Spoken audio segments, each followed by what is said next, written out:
Welcome to the Surfside PPC podcast. Go to surfsideppc.com to join Surfside PPC Premium and ask your questions. Thanks for listening, and please subscribe.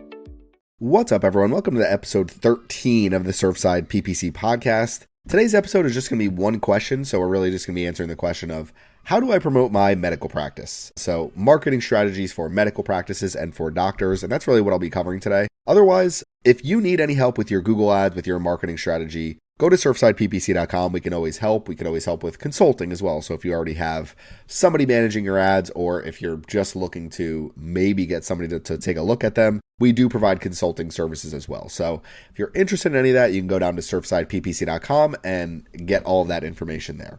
So in this one, I'm really just going to have one question. So we're going to put the question in. The question's going to be really geared towards just medical practices. So we're going to put our question in now, and then I will answer this question, and we will go over how to promote your medical practice in about 10 minutes today. How do I market my medical practice? I am a doctor that wants to get more patients. What are the things I should be focused on to get more patients? When should I start running ads?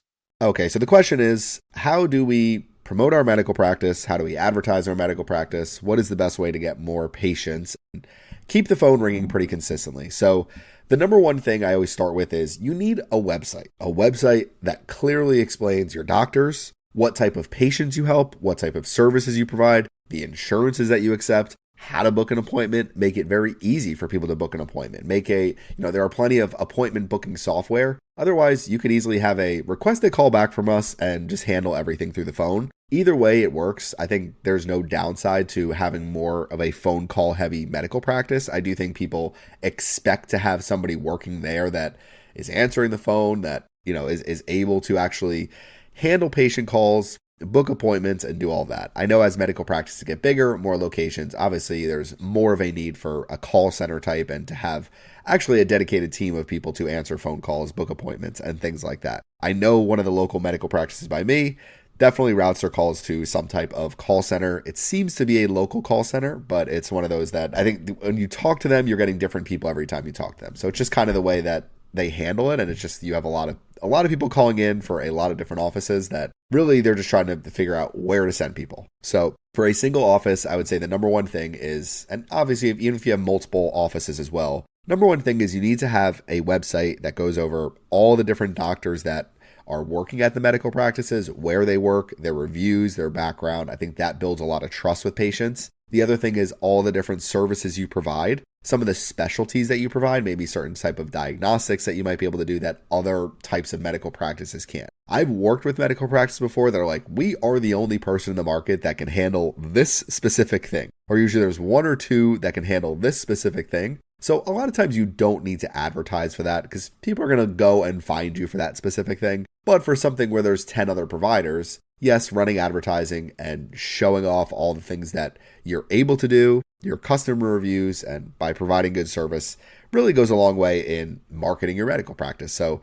the website also kind of ties in with your SEO and PPC strategy, which we will go into in a couple minutes. The very next thing, also along with your PPC strategy, but really just overall business, is you need a Google business profile, a lot of reviews, that gets a lot of reviews, that is consistently growing in terms of total review velocity. So what that means is getting additional 5-star reviews more and more every week. It doesn't mean every single week you're going to see growth or every single month you're going to see growth. But basically, if this month you got 5-star reviews, let's say, next month, try to shoot for more, because one of the biggest ranking factors right now in Google is review velocity along with your review score. So if I have any company and I'm getting 30 reviews a month, and even the biggest company in my market is only getting 15 reviews a month, then basically it's going to help me kind of rise up a little bit faster because Google sees, okay, they're clearly providing a service. They're getting a lot of 5-star reviews. They're whatever they're doing is working. Obviously, there are other factors involved in there too. I'm not saying go out and go get a bunch of fake reviews.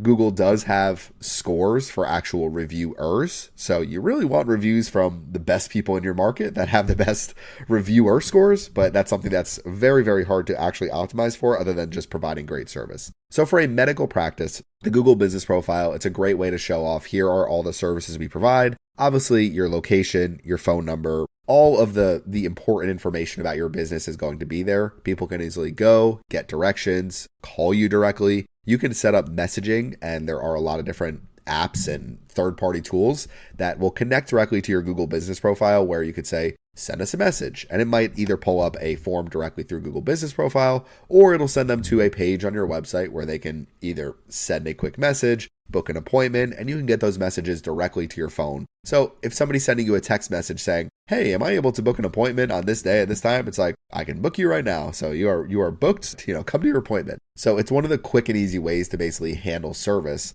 And in a world of AI, obviously there are a lot of tools that will automate a lot of this. But I do think in the element of people that have questions and not somebody who's just looking to say, hey, I need an appointment for my dentist, yes, make it very easy for people to do that, where they can go in, click a button, and book an appointment. But for people that are like, hey, I need XYZ, do you provide that? When can we actually do that? Who's the doctor I'm going to see? You still need an element of customer service in that sense. So the Google Business Profile is a great way to actually route people in the right direction. Do you want people to directly book appointments online? Do you want a lot of things to go through your phone system? Do you want kind of a little mix of, hey, we're using this third-party tool, let's make sure as many people as possible are messaging us through that, booking appointments through that? That'd be a really important factor. If you can't tell, I need to go to a medical practice right now. I got a stuffy nose going on. So basically the first two things, website, I think search engine optimization of the website is really important. Just saying, hey, we provide X service in X city, and here are all the different services we provide in X city. And here are the different cities that are within our drive market. We could create pages for them too.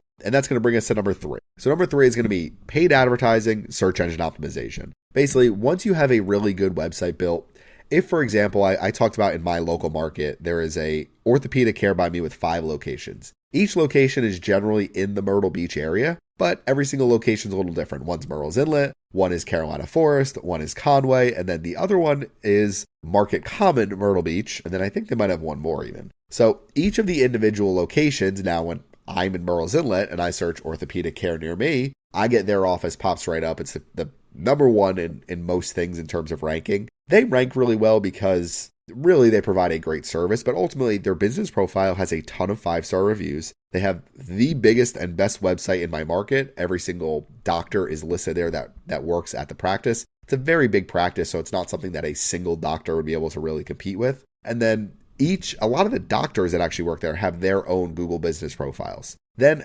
on their website, they have basically pages for every single thing they provide in every single location. So I use an example in one of my videos recently that they have a page, bone density scan. So if people, the very few searches that might happen every month where it's like bone density scan Myrtle Beach. Basically what's happening is people are going to be much more likely to see that page organically. Google is going to associate them with bone density scans as long as that's also listed on their Google business profile. And if you're running paid advertising, then you can send traffic directly to, hey, here's our bone density scan page. It talks about exactly what we do, exactly how to get started with it, and makes it really easy for you to just say, okay, yep, I will book an appointment and I will be in, once you have availability. So there is an element of creating a lot of those pages. And from an SEO perspective, the more pages you create in terms of services, diagnostics, it's going to help your overall results. From a paid advertising perspective, it always helps your conversion rates to have more pages to really give people more relevant experiences and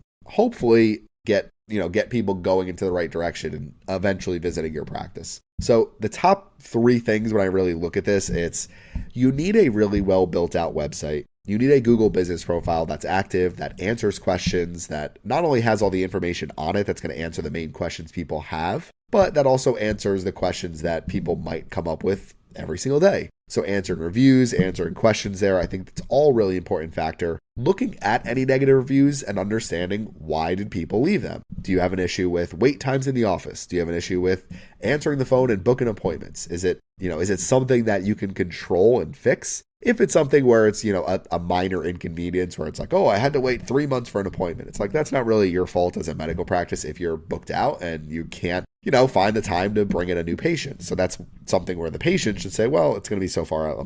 Let me call somebody else and see if I can get in sooner. So those types of things you can't always control. But essentially what we're trying to do is say, let's control what we can. Let's make sure we're providing a really great service. And then ultimately represent our business well with a really nice website, show off our good reviews. And then as we start getting people coming in and SEO is working well, paid advertising, Google ads, even running some meta ads. I think both of them are great channels for a medical practice. Google ads especially, because I could literally target back pain treatment near me and I can get people in the door to basically hopefully take that next step. So these are kind of all the main things that you want to do. Now you might be like, well, I'm doing all those things. What else can I do? So really beyond that, creating content. So video content, I'm a huge fan of creating video content, publishing it to YouTube, Instagram, TikTok, any of the video channels. You could publish it to a LinkedIn page. So video can work really well because you could have a doctor talking about specific procedures, or you could have a doctor talking about, hey, are you dealing with pain due to a golf injury or whatever it might be, and talk specifically to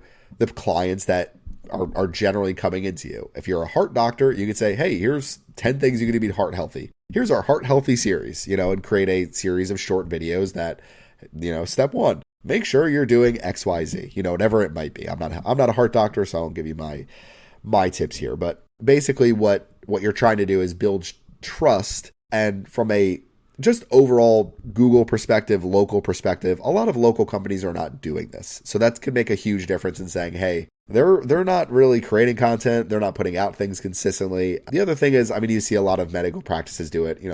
If it's St. Patrick's Day, you're like, oh yeah, look, our office is decorated. If it's, some type of holiday, 4th of July, hey, we're doing whatever. So whatever it might be, there's other ways to kind of activate social channels and some of the content you create around it. But really, like 4th of July example, if you're heart doctors, you could say, hey, here's some heart healthy ideas, but obviously on the 4th of July, you should eat whatever you want and have a good time. So it's one of those that I think creating videos around certain things like that could be useful, but really just understanding what are people typing in, how can I answer their questions, and how can I be the local person that's going to actually be useful to them.